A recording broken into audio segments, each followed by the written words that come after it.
Namun demikian diberikan alternatif dengan kata atau. Nah, oleh karena itu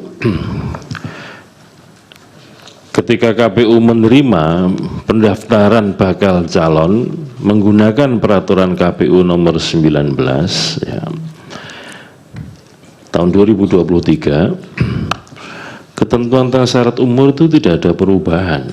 Hanya saja bagi yang belum umur 40 tahun diberikan jalan alternatif. Nah, ini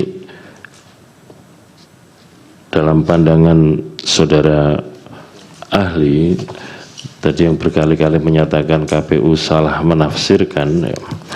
Pertanyaannya, ketika ketentuan tentang syarat umur berusia paling rendah 40 tahun di peraturan KPU nomor 19 tahun 2023 itu dalam pandangan KPU digunakan untuk menerima dokumen persyaratan atau menerima pencalonan yang kemudian kategorinya adalah apakah dokumen syaratnya lengkap atau tidak.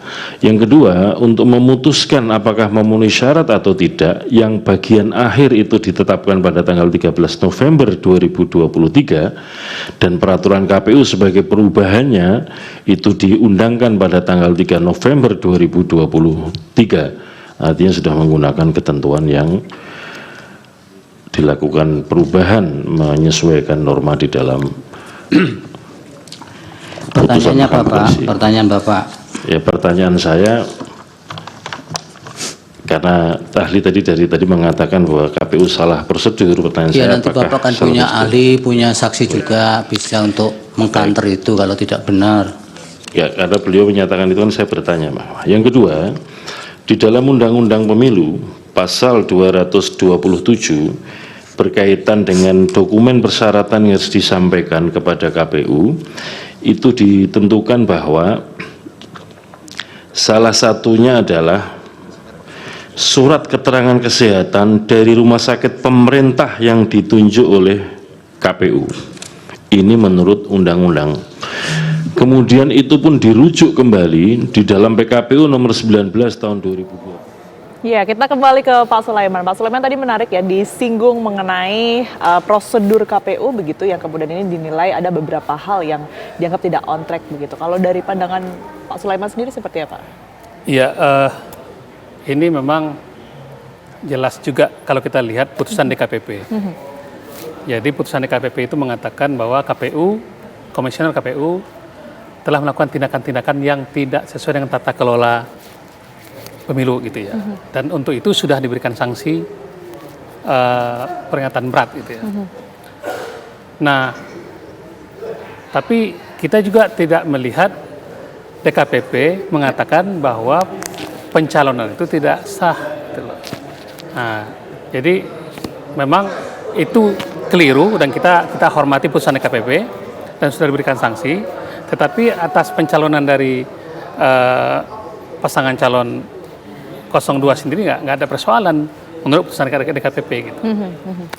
Nah, itu juga kan sebenarnya merujuk kepada putusan MK sendiri nomor 90 itu sendiri. Oke. Ya. Kalau dilihat dari apa ya, mungkin unsur-unsur yang sebenarnya itu harus dipenuhi menjelang mungkin sidang sengketa, atau mungkin kalau kita tarik lagi ke awal mengenai unsur-unsur yang harus dipenuhi menjelang pemungutan suara atau pilpres itu sendiri, dari kacamata hukum tata negara sendiri sudah sesuai prosedurkah semuanya? Ya, kalau bicara sesuai prosedur kan memang harusnya peraturan KPU itu sendiri kan dirubah dulu. Kan itu pendapat banyak ahli juga.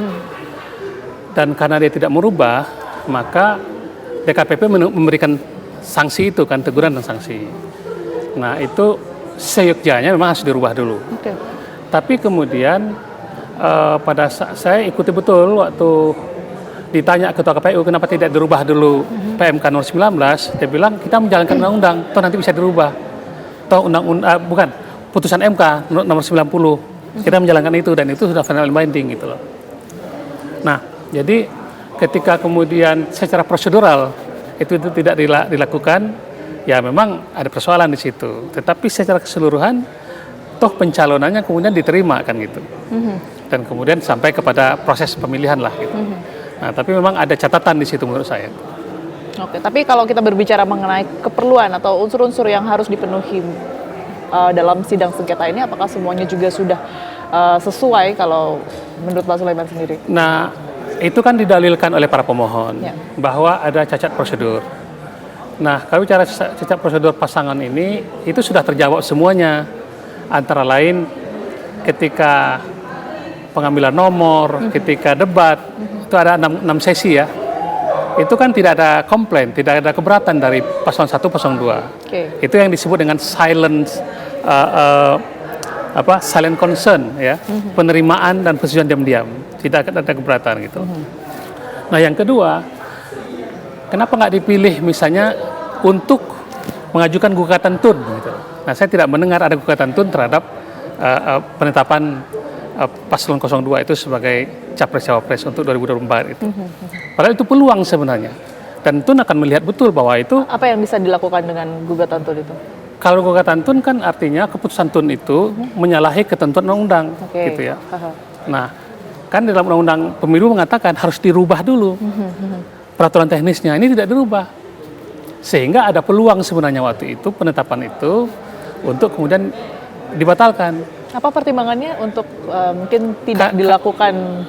Ya, kalau pertimbangan yang saya dengar waktu itu dari Ketua KPU bahwa ini kan menjalankan undang-undang, itu masalah teknis aja. Oke. Nah, tapi atas tindakan itu kan mereka sudah dikenakan sanksi, gitu loh. Ya. Sanksi berat gitu ya.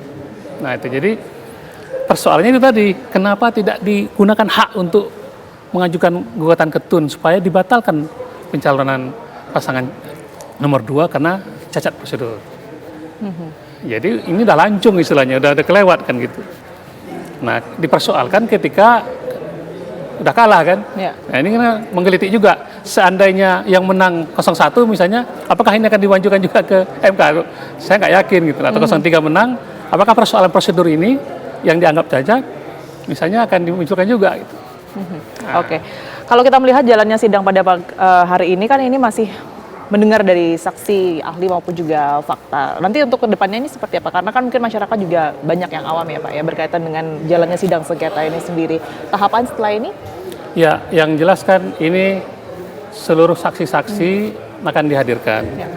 Kemudian hari Jumat, sesuai berita yang saya lihat kemarin, Ketua MK mengatakan akan memanggil 4 menteri. Ya, itu yang menarik Menghadirkan ya. 4 menteri. Ya. Ya. Sebenarnya menghadirkan siapapun itu hal biasa. Tapi untuk yang 4 menteri ini kan belum pernah. 4 menteri ini belum pernah, Ya. menjadi luar biasa dia. Betul. Nah, jadi tapi memang undang-undang MK sendiri mengatakan MK berwenang untuk memanggil siapapun untuk dihadirkan di pengadilan MK, di persidangan MK. Nah, yang kedua adalah kalau dipanggil tidak datang itu bisa dipaksa. Gitu loh. Nah, jadi saya yakin 4 menteri itu akan hadir. Oke. Nah, poinnya apa yang akan disampaikan oleh 4 menteri ini? tersebut ya. Yang notabene masih di bawah kabinet Presiden Jokowi Ya. gitu. Itu tapi kalau dari apa ya?